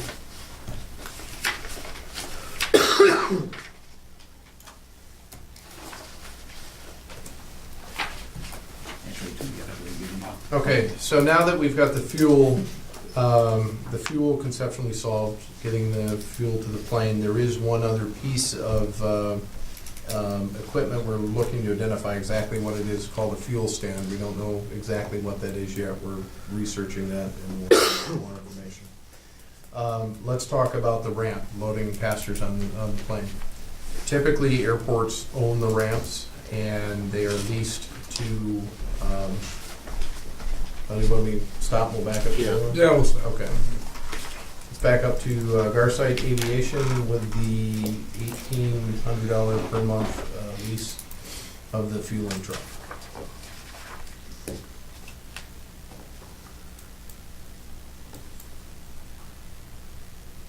I'll make that motion. If somebody already has it. No, nobody does. I'll second. Any further questions, comments? I just have Yeah, one. go ahead, Steve. I don't have it up here yet, but, Wade, if we decide to go with someone else, does this preclude us from, do we have to come back to the board if, I don't know, did we, on the, Is it the lease in the truck or? Does it give us enough leeway? No, No. it says Garsite. it says Garsite, Garsite. yeah. I'm just saying if World Fuels had a better deal and the You want same that truck, flexibility. I don't wanna be, I just don't know what kind of numbers I Can't we got just say sometime. up to How about $1,800? Garsite Aviation or equivalent corporation? That makes Whatever, Yeah, yeah. just Right. to Well, make it if easier you- for yeah, if him. you got- if you I just want- want the flexibility, I don't Yeah. wanna have to burden you, Yeah, we you all don't wanna get agree, handcuffed. but I don't want to come back to you and say, well, they gave us Yeah. Yeah, I- 1,700 I or think something that's, like that that. should be your decision. Or, Yes, yeah, you're, you know, the team's decision and, okay, and have the ability to do that. Instead of corporation, why don't you put equivalent provider? You're looking for, looking for Right, Yeah. a good catch, I agree with that. a specific type of vehicle. Yeah. There may only be, in our area, 2 or 3 providers. Yeah, would you say for a cost not to exceed? I don't know if, Well, we don't well, we know. already know it's Yeah, 1,800, then you don't know. so you're only looking for lower. Yeah. we're trying not to, So if it's not lower, then it's, you're gonna go with Garsite, that's for sure. How often would you bid that out that way? Depends on how long. oh, it if you goes. had a year, I'd go annually, I mean, and keep everybody honest, and just put out, you could put out Okay, a, so I mean, request for so you could be, each year come back here again Yeah. and say, okay. I got kind of like a what new we contract. do with the HVAC and Okay. things that aren't state contract or anything I like mean, this is that. all new business for us. Right. Here we go. And with the cost of a new truck starting at 190,000, you might wanna lease for a few years to get everything on the ground. Yeah. So before you invest that kind of money in something permanent. But didn't we talk about that yesterday about the employment money bonus, whatever? You if that- can't use that, can you? Can't use it. Can't use No, that. the extra Money million you'll making. get for the passengers is not, Okay. it has to be AIP. eligible. So, The test for AIP eligible Okay. is, if it doesn't generate revenue, generally it's AIP So- eligible. things like mowers and snow removal and plows and things Yeah, I like know that. that stuff, but I didn't know if that was part of the operation.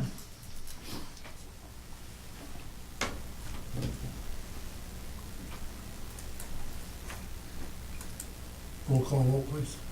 Mr. Lamacek, Yes. Mr. Loeffler, Yes, Ms. Breen, Yes. Mr. Redmond. Yes,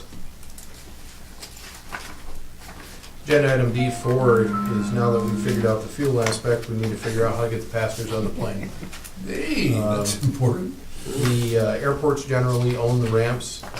In the case of an ADA compliant ramp, the low-cost carrier is purchasing that ramp and will probably be looking to us for some type of concession. Our immediate answer on this ramp is going to be no, that's something you purchased, that's something you used.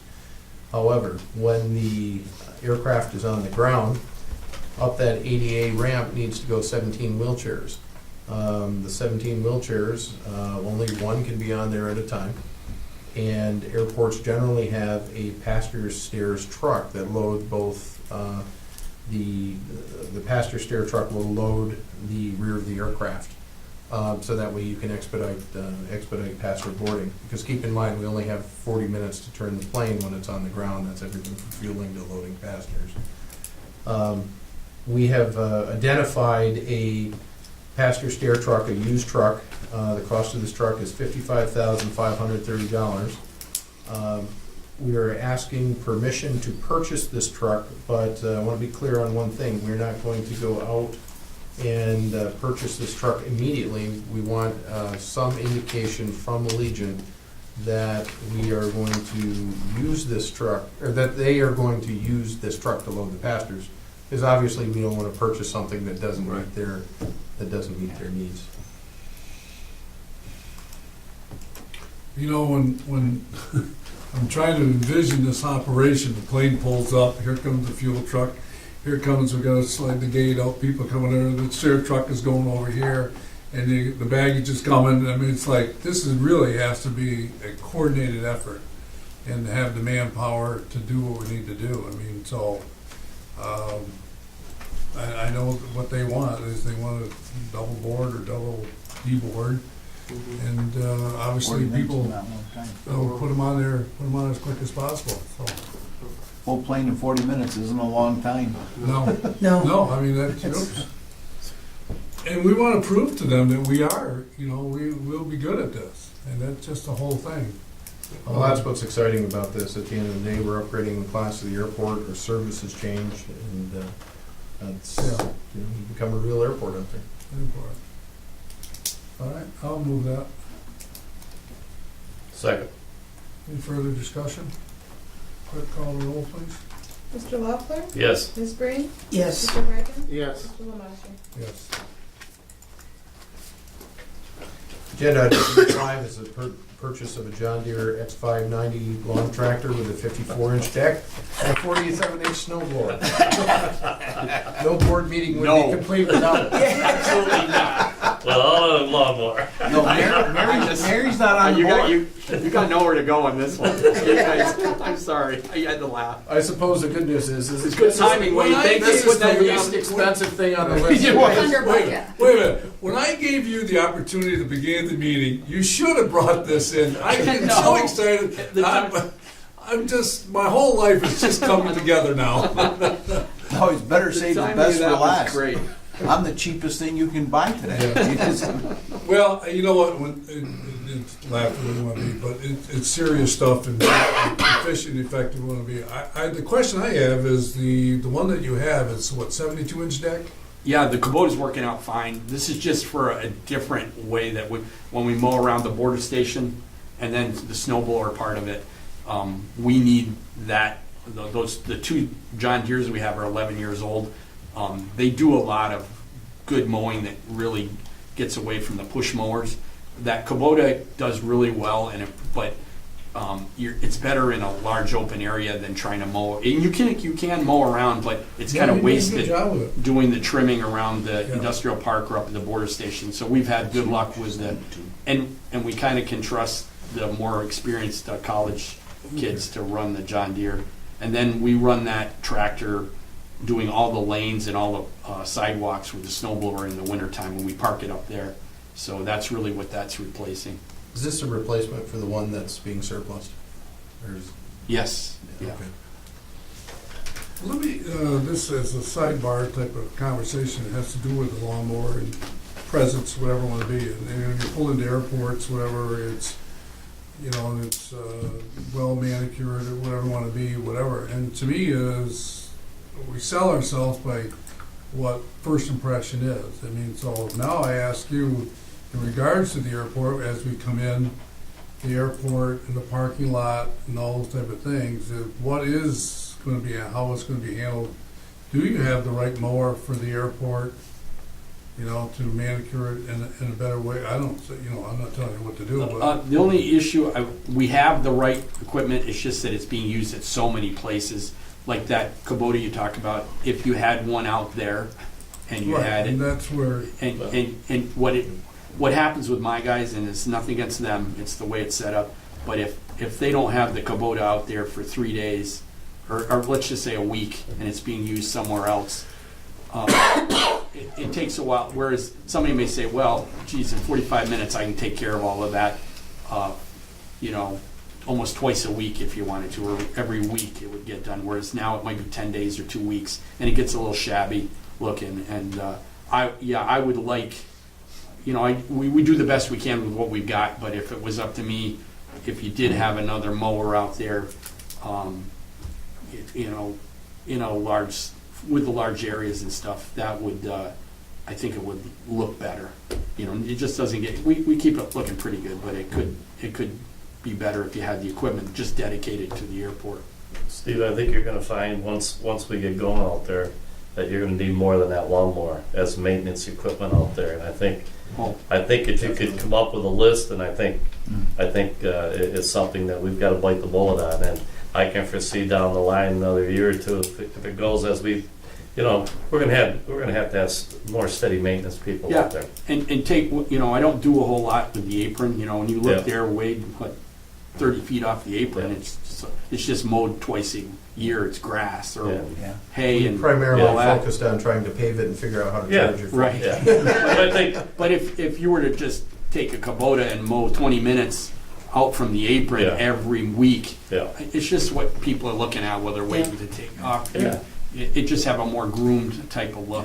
and I can see you coming next year saying, I need a lawnmower out there. Oh, yeah.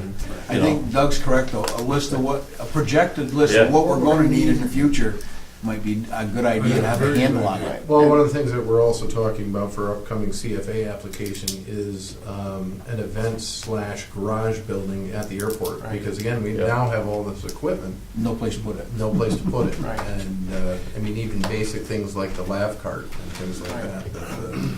that the GSE is gonna have. Well, Mr. Chairman, and Doug, you guys are bang on this stuff, because, you know, at least on the mowing end, we're gonna be opening this later in the season, so it's, but my concern, and I think what Doug and you guys are getting to is, hey, if we're opening in October, November, it doesn't take long before it snows. So the last thing we want is be open a couple months and people having to go through snowbanks to get, you know what I mean? So we're gonna have to make sure we have the equipment and the manpower to make sure that stuff is pristine, especially at the early openings, because as we all know, you only get one chance to make a first impression. That's right. So, but I think that, I agree with you, Doug. Yeah. As was pointed out, this is budgeted, it was budgeted for 9,500, came in under budget at 8193.36. And it's a New York State contract item, so that really simplified the procurement. I see, you know, it's under budget by about, 1,400. Yeah. Yes. Can you buy yourself a nice hand lawnmower for that 1,400 that might replace another one?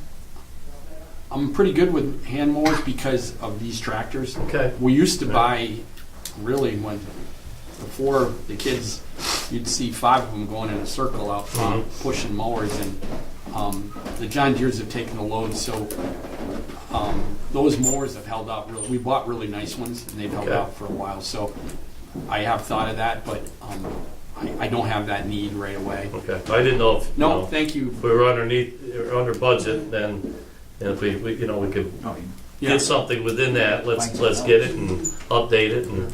is there something else you can buy? No, I do budget money Go back to for. his office. I guess I need to clarify something here because I don't want to leave you with a wrong impression.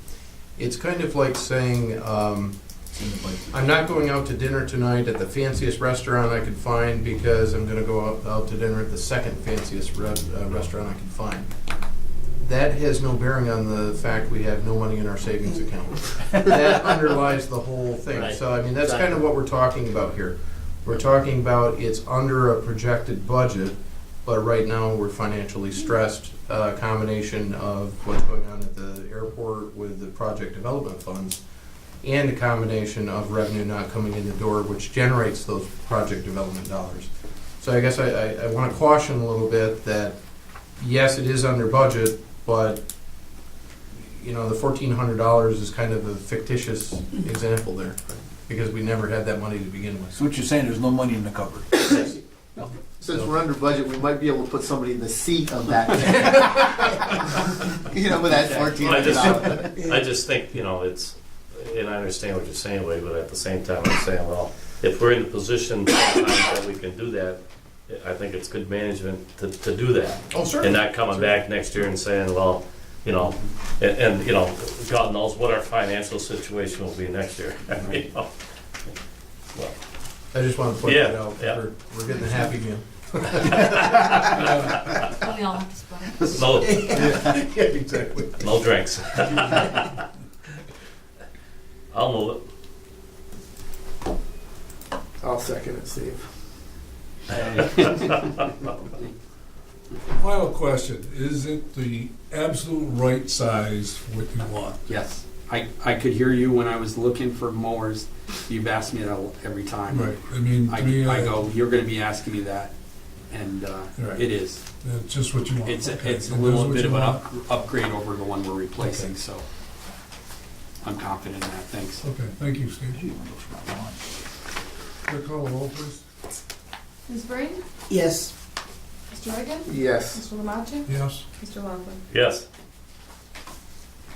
You know, I could have stopped that lawnmower with one vote. I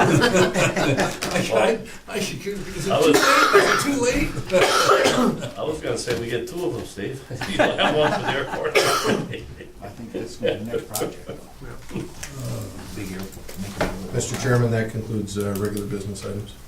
Okay, is there need, I think there's a need for executive session. On which topic? That would be matters relating to, let me get an official reason, because that in its own right is not my score. Bear with me here just a second.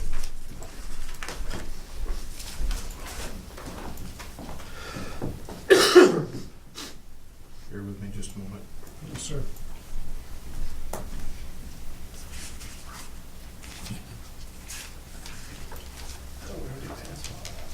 Well, I get Jamie. This would be the executive session, official reason would be to discuss information relating to the current or future investigation, the prosecution, which would imperil law enforcement if disclosed, I believe. Because it's not, it doesn't fit under Frank's gone. Doesn't fit under, we aren't appointing anybody, we aren't appointing any organization. So it's not any of our normal financial or credit history or anything. It doesn't deal with public safety. Doesn't deal with acquisition or sale of real property. So that's the only one that's the closest fit. Well, And if not a fit, we'll just go to, and I would advise, given the gray nature of that, I would advise that we ask authority counsel okay. as soon as he gets back in the room.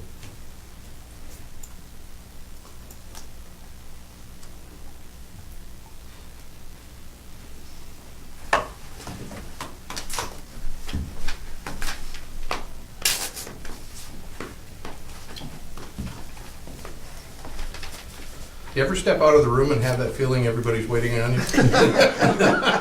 We are. You don't need my We advice. hit a roadblock. We hit a roadblock. What's that? There is a request to go into executive session, and the request doesn't relate to any of the typical reasons we go into executive session for.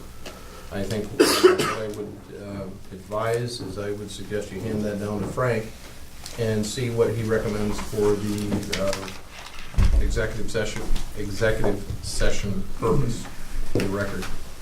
The only one I can come up with, Frank, is the one that relates to current or future investigation.